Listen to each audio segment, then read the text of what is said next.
আমাদের জীবনটা অনেক সংক্ষিপ্ত। হ্যাঁ, আমাদের জীবনটা অনেক সংক্ষিপ্ত। আর এই সংক্ষিপ্ত জীবনের একটা বৃহৎ সময় তুমি দুশ্চিন্তা করেই কাটিয়ে দেবে, তুমি টেনশন করেই কাটিয়ে দেবে, হতাশার মধ্যে দিয়ে কাটিয়ে দেবে। এটা তো তোমার সাথে যায় না। না, এটা তো তোমার সাথে যায় না। না, এটা হয়তোবা ঠিক যে দুশ্চিন্তা, হতাশা, টেনশন, ডিপ্রেশন, এই পৃথিবীতে এমন কোনো ব্যক্তি নেই যে কখনো টেনশন করেনি। এই পৃথিবীতে এমন কোনো ব্যক্তি নেই যার কখনো দুশ্চিন্তা হয়নি। না, এই পৃথিবীতে এমন কোনো ব্যক্তি নেই যে কখনো ডিপ্রেশনে যায়নি। এমন কোনো ব্যক্তি এই পৃথিবীতে নেই। আসলে কি বলতো, এই টেনশন, ডিপ্রেশন, হতাশা, দুঃখ, কষ্ট, এগুলো আমাদের জীবনের একটা অধ্যায়। হ্যাঁ, প্রত্যেকটা মানুষের জীবনের কিছু কমন অধ্যায়। প্রথমেই তোমাকে একটা কথা বলি, একটা কথা পরিষ্কার করে বলি, যদি দুশ্চিন্তা করে তোমার সমস্যার সমাধান হয় তাহলে তুমি দুশ্চিন্তা করো। আর যদি দুশ্চিন্তা করে কোনো সমস্যার সমাধান না হয় তাহলে এর থেকে নিজের দূরত্ব বজায় রাখো।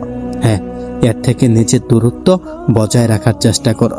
না, কারণ তেমন কিছুই নয়, কারণ একটাই, দুশ্চিন্তা করে কিছু বাড়ুক আর নাই বাড়ুক, তোমার রোগের মাত্রাটা বৃদ্ধি পাবে। হ্যাঁ, দুশ্চিন্তা করে কিছু বাড়ুক আর নাই বাড়ুক, তোমার রোগের মাত্রাটা হয়তো বা বৃদ্ধি পাবে। টেনশন করে কিছু বাড়ুক আর নাই বাড়ুক, তোমার ব্লাড প্রেশার বৃদ্ধি পাবে, তোমার রক্তের চাপ বৃদ্ধি পাবে। দুশ্চিন্তা করে কিছু কমুক আর নাই কমুক, তোমার আয়ুটা হয়তো বা কমে যাবে। না, তবে একটা ঠিক যে জন্ম মৃত্যু আমাদের হাতে নেই। তুমি জানলে অবাক হবে, এই দুশ্চিন্তা, এই টেনশন, এই ডিপ্রেশন এক গুচ্ছ রোগের জন্মদাতা। হ্যাঁ, টেনশন করে কিছু হোক আর নাই হোক, তোমার রোগের মাত্রাটা বৃদ্ধি পাবে, তোমার শরীরের অনেক ক্ষতি হবে। টেনশন করে যদি কোনো সমস্যার সমাধান হয় তাহলে তুমি টেনশন করো, আর যদি সমস্যার সমাধান না হয় তাহলে এর থেকে নিজের দূরত্ব বজায় রাখো। প্রিয় ভাই আমার, শোনো, তোমাকে বলি, সমস্যা যতই আসুক, পরিস্থিতি যতই খারাপ হোক, কখনোই দুশ্চিন্তা করো না। না, কখনোই টেনশন করো না। হ্যাঁ, আমি জানি টেনশন এমনি এমনি চলে আসে, এগুলো না চাইলেও চলে আসে, কিন্তু তোমার কাছে একটা কথা জিজ্ঞাসা করি, যেটা হবার সেটা কি কেউ আটকাতে পারবে? আর যেটা হবার নয় সেটা কি কেউ টেনে আনতে পারবে বা ডেকে আনতে পারবে? এগুলো আমাদের হাতে থাকে না। তুমি জানলে অবাক হবে, আমরা সাধারণত সেই সব জিনিসগুলোকে নিয়ে বেশি দুশ্চিন্তা করি, সেই সমস্ত জিনিসগুলোকে নিয়েই বেশি টেনশন করি, সেই সমস্ত জিনিসগুলোকে নিয়েই বেশি ডিপ্রেশনে থাকি, যেগুলো আমাদের হাতে নেই। হ্যাঁ, যেগুলো আমাদের হাতে থাকে না, যেগুলো আমাদের আয়ত্তের বাইরে। হ্যাঁ, আমরা এই সমস্ত জিনিসগুলোকে নিয়েই একটু বেশি টেনশন করি।